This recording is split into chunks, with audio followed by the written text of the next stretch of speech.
mulai, adik sudah familiar dengan perusahaan dagang atau sama sekali atau hanya mendengar saja belum praktek? Ruang satu gimana? Nah, sudah prakteknya, dan jurnalnya, kemudian dan sebagainya? Belum. Coba saya buka sampel di ruang 3. Sudah pernah buat materi perusahaan dagang? Tapi prakteknya belum ya? Sudah juga. Belum. Tapi belum bisa. Tapi contoh. Sudah, tapi kayaknya itu harus kejadian masa lalu. Jadi saya pasti masa lalu pasti lupa ya. Saya malah tiba amnesia ya kalau tentang life management amnesia gitu ya. Seperti apa namanya ya? Penyakitnya anak-anak zaman sekarang ya, melupakan hal-hal yang seharusnya tidak perlu dilupakan. Oke, baik. Adik-adik, silakan bisa disiapkan untuk satunya. Sebelumnya saya akan menjelaskan dulu kondisi perusahaan yang akan kita bahas nanti.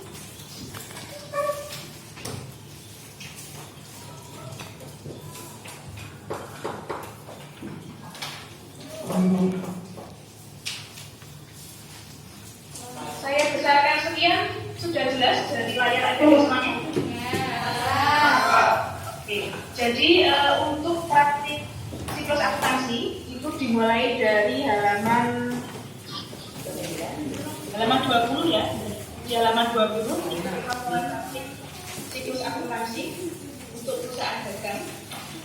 Kenapa kita mengambil perusahaan dagang? Karena lebih kompleks ya, lebih dulu.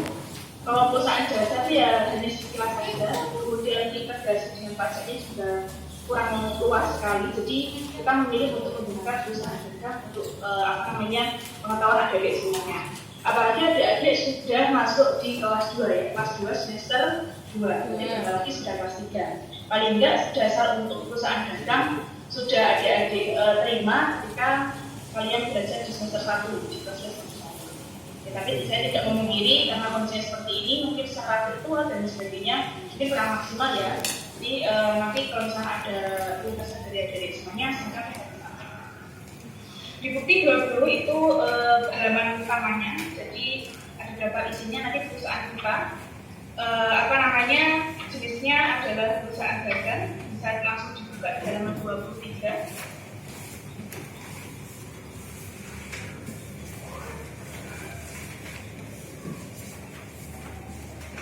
Di profil perusahaan yang akan kita bicarakan nanti, perusahaannya ini jenisnya dari PT ya, atau perseroan terbatas. Seperti saya mengulas sedikit ya, untuk perusahaan ada berapa yang adik-adik ketahui? Contohnya apa? PT.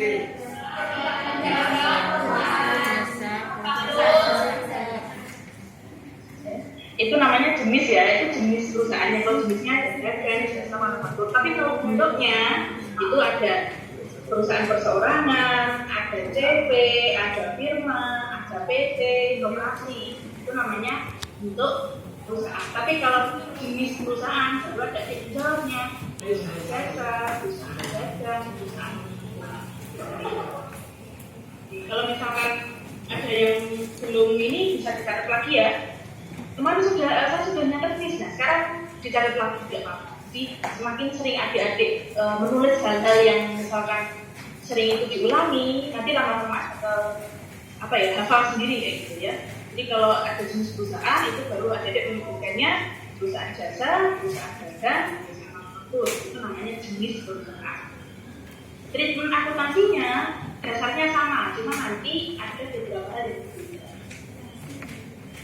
Kalau ditanya bentuk perusahaan, ya, bentuk perusahaan baru jawabannya adalah ada perusahaan perseorangan, ada CP, ada firma, ya, ada PT, ada koperasi. Dapat materi itu kan? Ya. Dapat. Di kelas berapa? 1. 10. Masih ingat? Lupa. 0,001% disingkatnya, Miss. Yang penting apa namanya, jangan sampai Kan ada 9 semua. Untuk perusahaan yang kita bahas pada ini nanti adalah bentuknya adalah PT ya, atau perseroan terbatas. Perseroan terbatas itu bentuknya ada 2 ya. Ada sifatnya terbuka dan ada yang sifatnya tertutup. Pernah dijelaskan ini? Bentuknya PT dibagi menjadi 2 ya. PT terbuka dan PT tertutup. Suara saya bisa terdengar jelas atau agak dalam? Jelas. Oke. Saya tanya, bentuknya PT ya itu dibagi menjadi 2, perusahaan terbuka dan perusahaan tertutup. Nah, kalau perusahaan tertutup biasanya dia hanya dalam lingkup intern perusahaan saja. Contohnya perusahaan keluarga. Jadi PT-nya hanya bisa dimiliki dalam kumpulan keluarga saja atau kumpulan tertentu yang tidak bisa diperjualbelikan secara luas. Itu kalau bentuknya tertutup. Tapi kalau bentuknya terbuka, berarti seluruh kondisi atau bentuk sahamnya nanti itu diperjualbelikan di masyarakat umum atau di publik. Contohnya kayak misalkan PT Indofood Tbk, PT Unilever Tbk. Nah, jadi perusahaan-perusahaan tersebut sahamnya atau jadi PT itu didirikan dalam bentuk saham ya, beberapa orang. PT itu tidak bisa didirikan satu orang saja, itu tidak bisa. Jadi didirikan dari satu orang dan dalam bentuk saham. Jadi kalau PT pasti harus ada bentuk sahamnya. Kemudian kalau bentuknya yang terbuka tadi sudah saya jelaskan, sahamnya itu tadi boleh dimiliki oleh masyarakat umum. Jadi misalkan adik-adik punya uang, kemudian pengen beli sahamnya PT Unilever ya bisa membeli sahamnya PT Unilever seperti itu. Karena perusahaannya bentuknya terbuka. Jadi seluruh sahamnya dan sebagainya boleh diperjualbelikan di masyarakat umum. Biasanya contohnya itu adalah perusahaan yang belakangnya bertulisannya Tbk. Itu artinya terbuka. Tapi kalau tertutup ya biasanya hanya lingkup intern saja. Kayak misalkan perusahaan keluarga, kemudian perkumpulan tertentu. Nah, untuk contoh di di PT Client Cycle ya, ini adalah contoh perusahaan tertutup ya, contoh perusahaan tertutup. Mungkin adik-adik bisa ditambah keterangannya di sebelahnya ya, di sini ya. Nah, seperti ini. Misalkan PT tertutup. Jadi adik-adik tidak, contoh PT tertutup seperti ini. PT-nya tertutup. Kalau PT-nya terbuka, ya jelas nanti perlakuan akuntansi dan seluruhnya akan berbeda. Kemudian di sini alamatnya sudah tertera, nomor HP, ada maksimal, ada akte pendirian, kemudian NPWP dan sebagainya sudah tersedia ya, Kemudian bidang usahanya, jadi PT Client Cycle ini adalah sebuah perusahaan dagang yang didirikan di Malang pada tanggal 20 Januari 2018 dengan bidang penjualannya adalah sepeda gunung, punya merek khusus di situ. Jadi ingat-ingat, adik-adik ini bayangkan saja, adik-adik ini sedang PKL di sebuah perusahaan namanya PT Lion dan kalian jadi bagian akuntansinya. Ya, jadi diibaratkan seperti itu.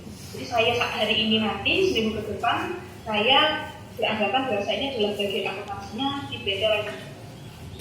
Kemudian di sini untuk data pembelian, berarti supplier atau customer. Supplier atau customer? Kalau pembelian, supplier atau customer?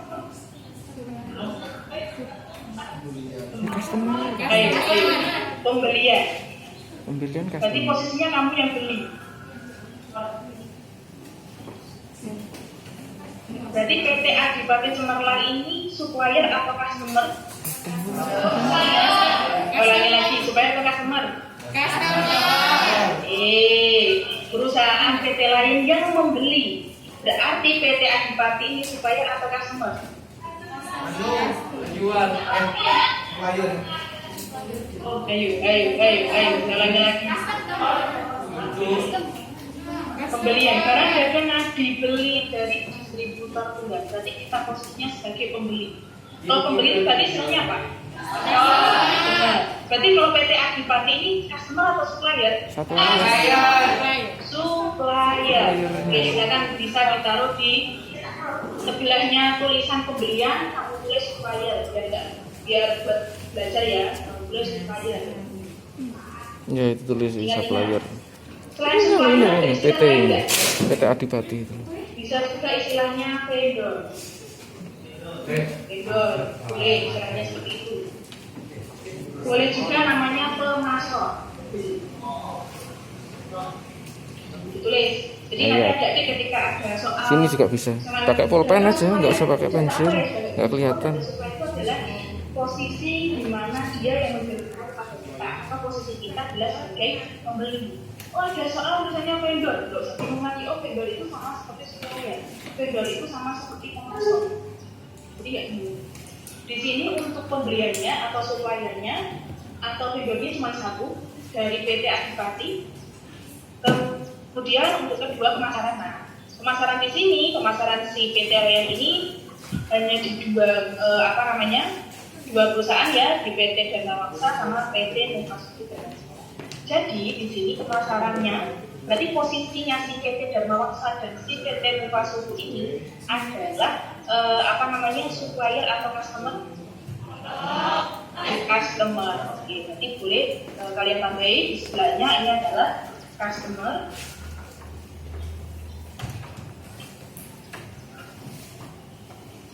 Atau pelanggan.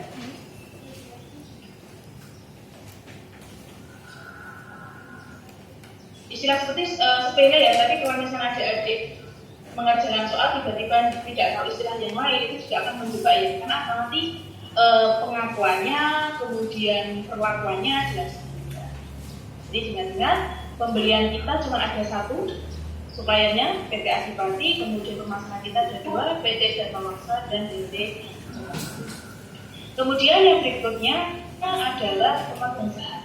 Jadi sudah saya jelaskan bahwa PT itu harus terbentuk dalam beberapa saham ya, saham atau surat berharga. Di mana PT Rayan ini karena bentuknya adalah PT tertutup, pemegang sahamnya hanya terdiri dari 3 orang saja. Ada 3, yang pertama yaitu ada Dani Prasetyo, ada Wijaya Kusuma, dan ada Muhammad. Jadi di situ sudah tertera masing-masing jumlahnya. Ya, ada 15.000 ya, ini jumlahnya 15.000 lembar saham. Jadi si Pak Dandi ini punya hak di perusahaan PT lain atas kondisinya nanti yaitu sebesar 15.000 lembar saham, Wijaya 7.000, kemudian Purnama Adi adalah 8.000 lembar saham. Di mana per lembar sahamnya itu adalah 50.000. Berarti uangnya Pak Dandi di PT Rayan ini kira-kira sebesar 50.000 dikali 15.000, ya 50.000 rupiah dikali 15.000 lembar, kira-kira berapa? Bawa kalkulator semuanya? Ya. Coba dicek 50.000 dikali 15.000. Berapa? 750. Oke, jadi kira-kira dari total common stock dan sebagainya di perusahaan PT Rayan ini ada sekitar 750 jutaan uang atau saham dari Pak Dandi. Karena sudah dijelaskan di sini pemegang sahamnya, jumlahnya berapa, nominalnya berapa sudah masalah. Kemudian di sini ada susunan pengurus, ada komisaris sampai ke manajer personalnya. Kemudian halaman berikutnya kebijakan akuntansi, silakan dibuka kebijakan akuntansi. Jadi diusahakan adik-adik ketika nanti mengerjakan soal, ya nanti uji kompetensi atau ketika lomba, modelnya adalah praktik siklus akuntansi. Jangan lupa poin-poin pentingnya, ya poin-poin pentingnya khususnya di kebijakan akuntansi di garis bawahi. Yang pertama, penyusunan laporan keuangannya.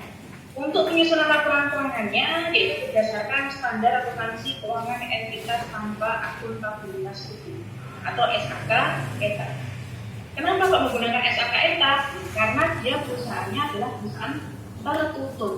Kamu tulis di sebelahnya. Karena PT-nya adalah tertutup. Karena tertutup, dia menggunakannya adalah SAK ETA. Kalau PT-nya terbuka menggunakan standar apa? Ada yang tahu? Kalau PT-nya terbuka menggunakan standar akuntansi apa? Yang pertama kemarin ya? Nah, saya cek nih, standar akuntansi keuangan di Indonesia ada berapa? Berapa? 5? Ya. Oke. Yang pertama?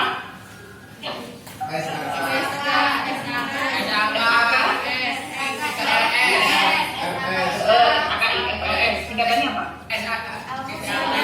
Internasional, finansial, reporting, standar. Oke, digunakan oleh siapa yang boleh menggunakan SAK IFRS? Nah, perusahaan-perusahaan yang sudah go public, kemudian lembaga keuangan bank, kayak misalkan Bank BRI, Bank BNI, Bank BCA, gitu ya, itu dia harus menggunakan SAK IFRS. Kemudian yang ketiga adalah asuransi. Nah, asuransi itu juga harus menggunakan SAK IFRS. Kita kayak prudensial, gitu ya, itu harus menggunakan SAK IFRS. Nanti kalau misalnya adik-adik sudah lulus kemudian bekerja di sebuah instansi, jadi lihat instansi saya jenisnya apa.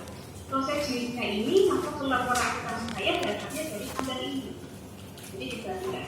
Kemudian yang kedua adalah SAK ETA. Ya, yang kedua SAK ETA, standar akuntansi entitas tanpa akuntabilitas umum. Entitas tanpa akuntabilitas publik. Berarti entitas itu perusahaan kan ya, perusahaan tanpa pertanggungjawaban kepada publik atau kepada masyarakat. Contohnya adalah perusahaan-perusahaan yang tertutup ya. Kemudian ada BPR. Tahu singkatannya BPR? BPR apa? Bank Perkreditan Rakyat. BPR apa? BPR. Bukan BPR.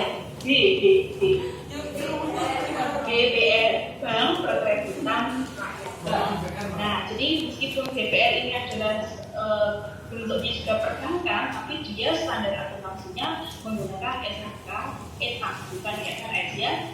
Mungkin adik-adik sambil mereview dasar-dasar perbankan ya. Kalau di BPR itu kan dia tidak melayani transaksi valuta asing ya, dia hanya melayani simpanan dan pinjaman saja. Jadi dia lingkupnya hanya khusus, hanya tertentu saja, sehingga dia menggunakannya SAK ETA. Kemudian yang ketiga apa lagi?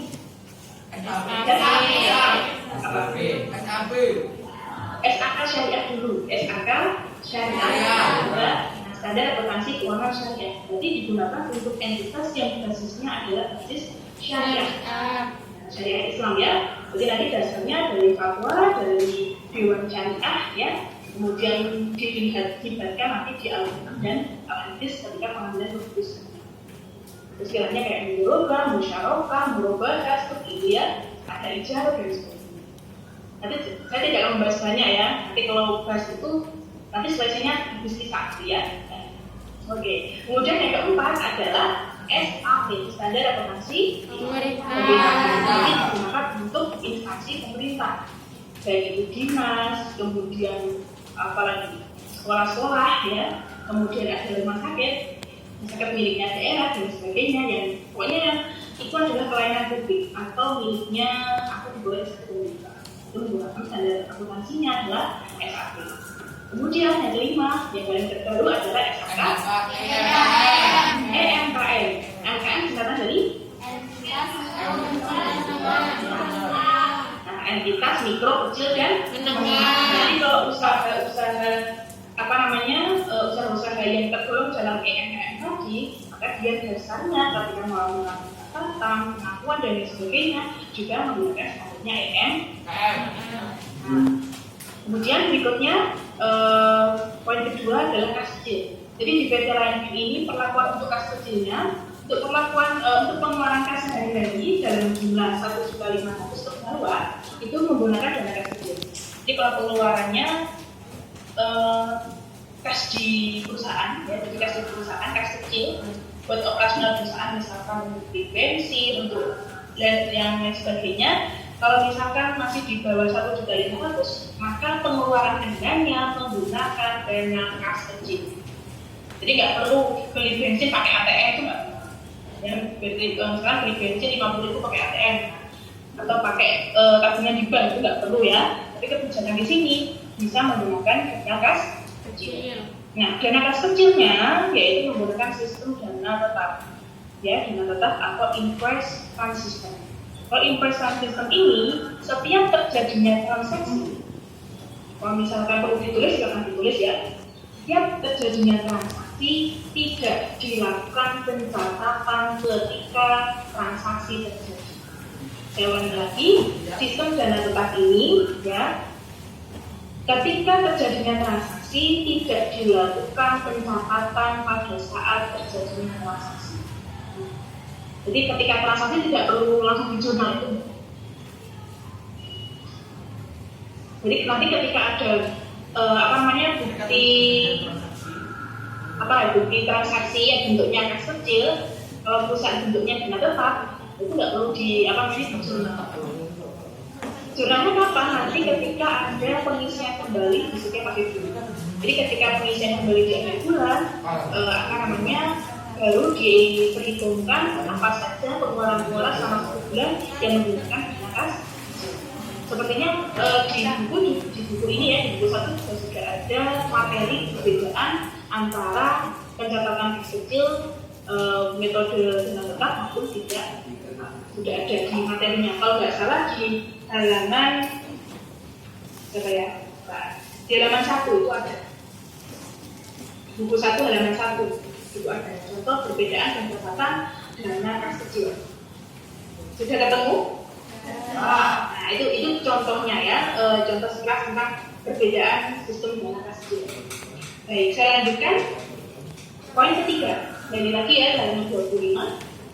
Poin ketiga, kebijakan untuk kas di bank. Jadi untuk pengeluaran yang sebesar 1.500.000 ya, di atas 1.500.000 dibuatkan namanya perintah penarikan dana atau PPJ, dan semua penerimaan kas akan disetorkan ke bank pada hari penerimanya. Jadi kalau misalkan ada penerimaan kas ya, secara tunai kemudian melebihi 1.500.000, maka pada hari itu juga akan langsung dimasukkan ke bank atau disetorkan ke bank. Kemudian poin keempat adalah piutang dagang. Kebijakan piutang dagangnya di sini masih menggunakan cadangan ya di perusahaan PT lain ini untuk mengantisipasi apabila nanti ketika ada piutang yang tidak tercapai. Piutang dagang ini timbul karena transaksi apa? Piutang dagang ini timbul karena transaksi apa? Penjualan atau pembelian? Penjualan. Penjualan secara tunai atau secara kredit? Jadi piutang dagang ini muncul apabila transaksi penjualan secara kredit. Jadi kata kuncinya. Oke, penjualan secara kredit. Jadi ketika ada transaksi di mana kita melakukan penjualan secara kredit, otomatis kita mengatur piutang. Nah, piutang tersebut bisa jadi nanti tidak dapat tertagih ya. Namanya orang utang ya, biasanya kan bisa menimbulkan kemungkinan tidak bisa tertagih. Nah, di akuntansi ini boleh melakukan cadangan kerugian piutang. Nah, ini juga berdasarkan prinsip akuntansi juga ya. Mungkin nanti bisa dibaca-baca lagi prinsip akuntansinya yang membahas tentang cadangan kerugian piutang.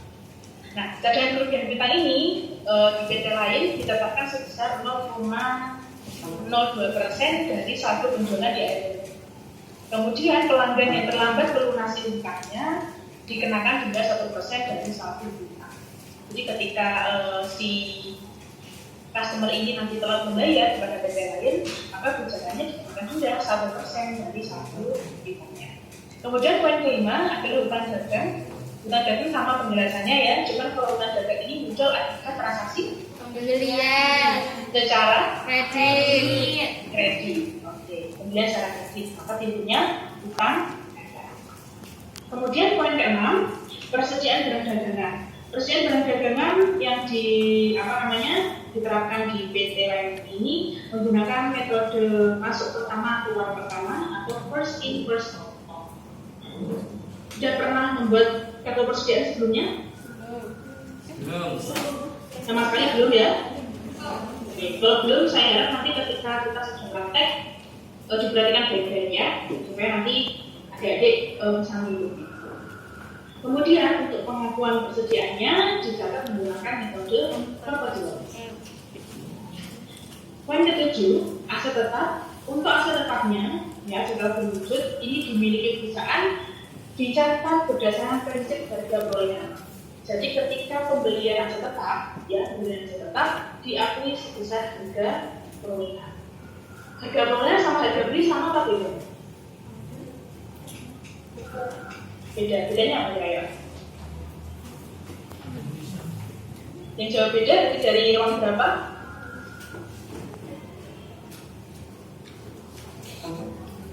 Oh beda, harga beli sama harga perolehan? Beda. Dari ruang berapa tadi yang jawab? Yang cowok? Ruang berapa? Ruang satu?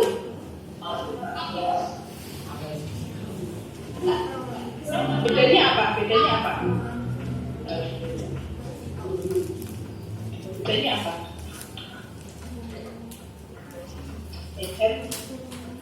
Boleh sini aja. Kalian belum dapat pakai aset tetap? Oh, udah dapat belum? Sama sekali. Beneran loh ya?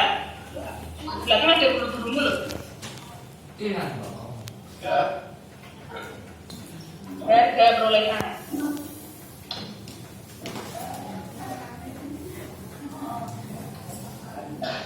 Bisa kamu tulis ya kan?